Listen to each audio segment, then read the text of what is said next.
The first film we had done as our own studio. There was a lot of pressure involved because it was all on us. But I was very comfortable with that because if we were to fail, at least we would have failed with the best intentions.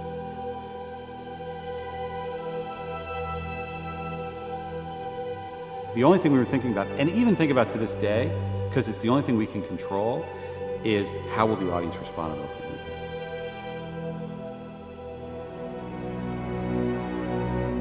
Let's start this from the beginning.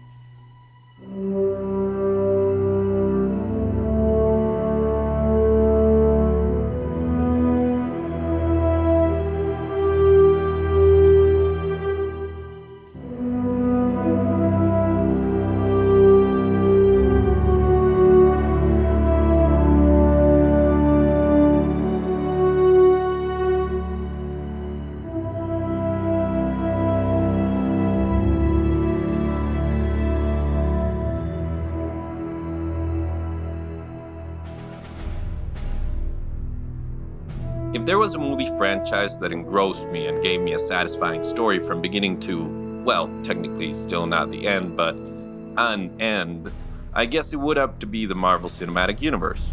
Ever since the original Iron Man, these movies have consistently entertained me way more than most movies ever do. For some reason, it seems that studios which used to have some pretty awesome franchises have now been reduced to either butchering what they already had or trying a very unsuccessful attempt at replicating the Marvel model. So I guess since the intentions with which a product is made are often reflected on the products themselves, they come off as desperate, shallow attempts, whereas with Marvel, it comes from a place of inspiration and innovation. As the years go by, it becomes more and more clear that what producer Kevin Feige and all the amazing talent involved in these films are doing is something that in itself is impressive, but no one would even care or be talking about any of this Marvel stuff had they not put character over plot lines. I think it's pretty clear to see that Marvel has always made an exceptional effort to make their characters and their development the center of the story, and the effect that that simple fact has had on the MCU at large is massive. The reason why we go back time and time again to watch these films is not to see the Infinity Stones show up little by little until someone gathers them and uses them to destroy half the universe. We keep going back because we want to hang out with the Avengers. We think they're funny and interesting enough for that to be the main draw for these movies, with the plot being the secondary point of interest for us as the audience. But likability is just one of the many factors that make a compelling character. A very important one that Marvel seems to nail every time is relatability. Tony Stark is simply the most relatable version of a superhero for all ages, because he's selfish and sarcastic. Something we can all relate to either being or to actively be trying to tone down a little. But you like the guy because he's just so damn witty and suave, and because he learns to overcome those flaws to become the hero of a generation. I shouldn't be alive. Unless it was for a reason. I'm not crazy, Pepper. I just finally know what I have to do. And I know in my heart that it's right.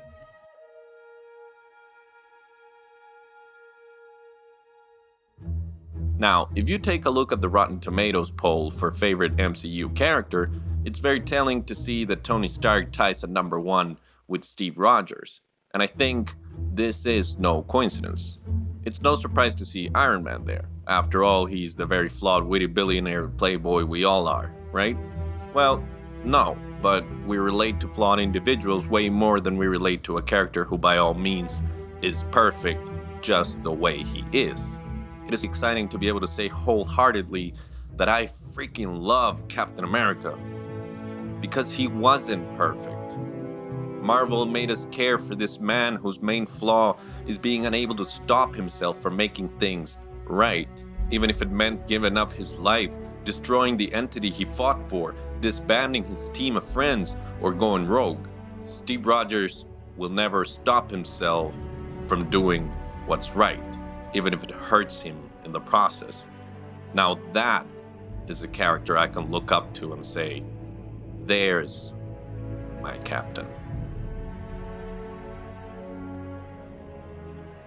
And if you take a good look at the strange alchemy that the original 6 Avengers already brought to the screen, it's very easy to see their characters shine through and be their truly defining characteristics. Thor began his journey as cocky in the first film, so his dad had to teach him some humility. And he does learn, but always seems to revert right back to underestimating his opponents. So he has to keep becoming more and more humble as he's being beaten down over and over again, to the point of being left with his entire family dead, 3/4 of the people who look up to him as king being dead, and one could even say being single-handedly responsible for the decimation of half of all living beings. When people refer to Thor in Endgame as Fat Thor, they really are missing the whole point of his character's progression. It's not meant to be funny. It's meant to be shocking, which it certainly is, but it's also supposed to be kind of sad. They basically made an effort to consistently make the god a human. The most human, I would argue. And after all that this character has been through, the Russo brothers had the creative integrity to show you a very realistic portrayal of what a depression can do to an individual who won't want to look back at their failures. I wouldn't know, I've been there before. That is why I saw this scene in the theater and I felt myself scrunch up in my seat a little, because it hit uncomfortably close to home. And I commend the Russos for having the balls to do something so honest.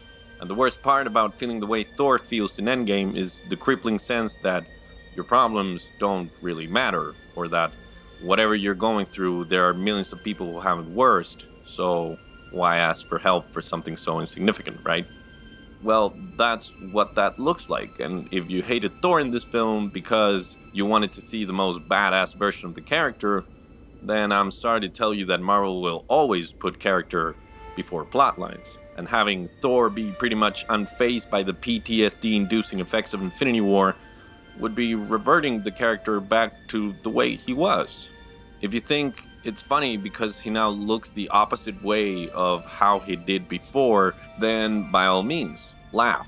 But just be aware that nobody's body shaming anyone in this film. You want to know what could have been considered body shaming? If Thor had to revert back to being skinny to be worthy again.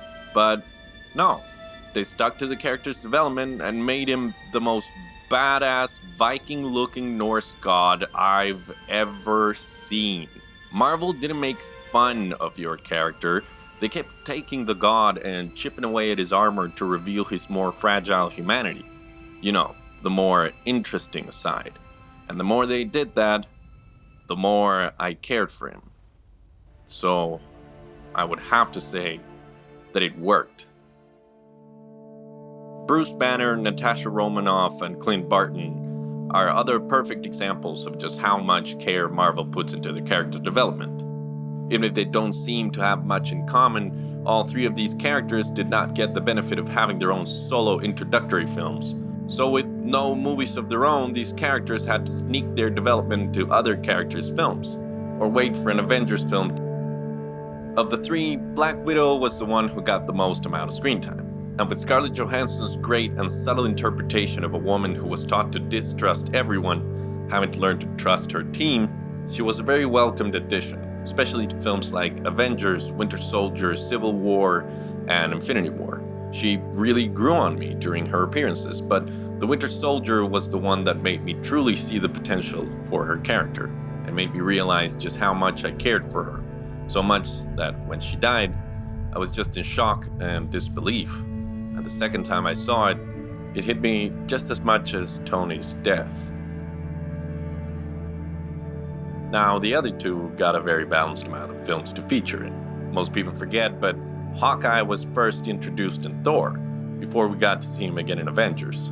This character that began as a joke in the first Avengers film became nothing short of the heart of the team, with Joss Whedon giving him a backstory with Natasha, a clear role in the team, a fully fledged family, and giving him one of the most inspiring speeches in the MCU history. They were able to turn a joke into a person so real that I was almost in tears when he picked up his phone to talk to his wife. And last but certainly not least, the Avenger who brought everyone back. If you had told me back in 2008 that Bruce Banner would be one of my most beloved characters in the MCU, I would have called you a liar, but after the first two Avengers movies, especially after Thor Ragnarok, Mark Ruffalo's interpretation of awkward Bruce Banner has been one of the highlights of this franchise for me. Every time I heard he was going to be in a new movie, I couldn't wait to see where they were going to take the character next. There was always something unexpected, but welcomed. So much, in fact, that when I saw him in Endgame, I was beyond excited for Banner. I was also beginning to get sick of the Hulk being this big, raging, uncontrollable force of nature, and was starting to buy less and less the idea of Bruce suddenly controlling the Hulk to help the team at the last minute. But again, as with every character in this franchise, I freaking love the Hulk. Now, of course, this level of complexity and love for the characters and their personal journeys extends to every single character in the entire franchise. From a father who wants to earn the admiration of his young daughter to a lonely outcast talking tree who only says one line, Marvel has always made sure to find the humanity in each of them and let that be the driving force for the story, not the other way around. And in 2008, I could have never guessed that 11 years into this experiment, we'd be talking about these films, much like Mr. Kevin Smith so beautifully puts it here. You know, they say that television, since it's in our homes back in the day, TV puts you into people's homes. You're part of their family. These Avengers, they're not a TV show, but they became part of the family. All these Marvel movies, man, we watch them at home relentlessly. And we've got to follow their lives and their arcs that they're deeply entrenched, man. And so there's a reason that they did those signatures at the end. Like, it is epic. Something big just happened here. And believe me, the media won't let you forget it. It's in all the news. Like, this is huge.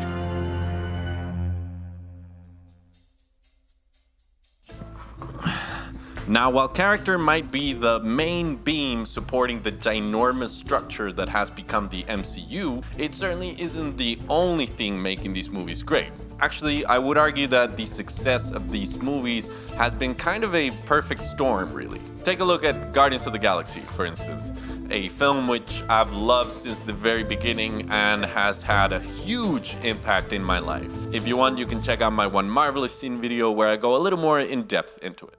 When you look at the components that make up this film, you can once again tell that it was a very clear and risky move. An IP that wasn't really all that well known back in the day, headlined by characters that are CGI or played by rather obscure actors. But well, back in the day anyways. And all of this put together for a source material that spans everything from pretty cool to downright absurd. Now this should not have worked. I mean, not as well as it did at least, which I think has become a very common phrase that could be used really to refer to any MCU film. The most important thing is that, against all odds, it worked. Time and time again, they made it work. And now the MCU has given us 22 awesome movies that we will always be able to go back and rewatch, regardless of where the universe might go next, even as excited as I am to continue with these characters. But it would be naive of me to believe that art is not a form of commentary intended to be dissected at some point. So I have to think, what is...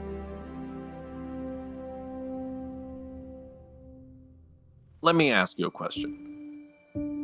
What does it mean to be a hero? While Marvel might show us a bunch of superpowered individuals, they go to sometimes extreme lengths to show you that deep down, they're all as human as any of us. Sure, you can be the closest thing to a god that humanity has ever known, but life will still occasionally bring you down and take things from you, the same way it happens to any non-superpowered individual in the world. So what does it mean to be a superhero? What defines all these people in the MCU?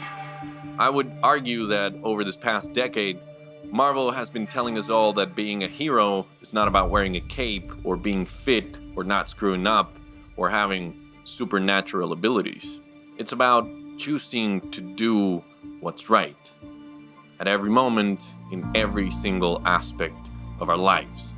It's about listening to a friend when they're going through a rough patch. It's about picking up that wrapping paper in the sidewalk when we're walking. It's about holding the door of the bus for that old lady, and It's about not letting other people around you be taken advantage of or be mistreated. It's about standing for what's right.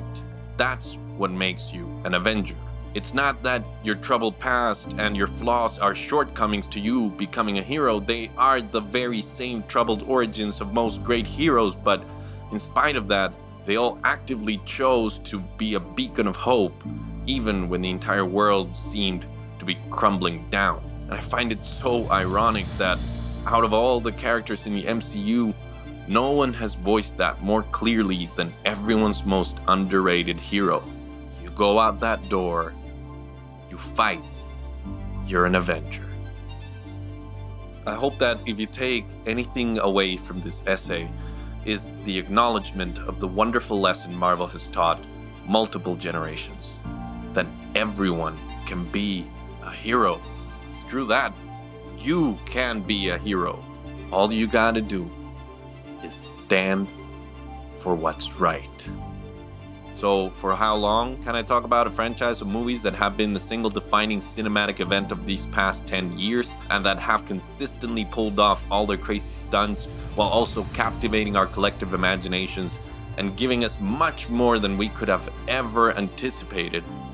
Well, I guess however long this video is, and I could easily keep talking about the MCU and the impact their movies have had, but let me try to put it all into 1 or 2 sentences. What Marvel has achieved here with its past 11 years of storytelling is immortality in cinematic history. Again, whether you enjoy the films or not. And I believe the phrase, "I went to see Endgame on opening night," will be as culturally relevant to my children as my parents' story about going to watch the original Star Wars in '77. In the end, the reason why I love these movies is because I love the characters. And through 11 years, they've become almost real friends of mine, people who I genuinely care about. And I think that is truly an amazing testament to the work and care that Marvel Studios has put into this ever-expanding venture. It is all nothing short of shooting an arrow with a bow and nailing that center on the first try, and the volume at which they did it is simply outstanding. These films make me excited for the future of corporate filmmaking, and they let me see that even through all of that studio system, some real interesting and new things are seeping through. So, thank you, Marvel Studios. Thank you for taking the same care and passion that Stan Lee put into creating these characters into adapting them to the big screen. These movies will always hold a dear place in my heart, and I could not be more excited to show them to my kids and nephews in the future. So even if you can't relate to my love for these films, you, me, and the entire world cannot deny that these past 11 years have truly been one marvelous decade.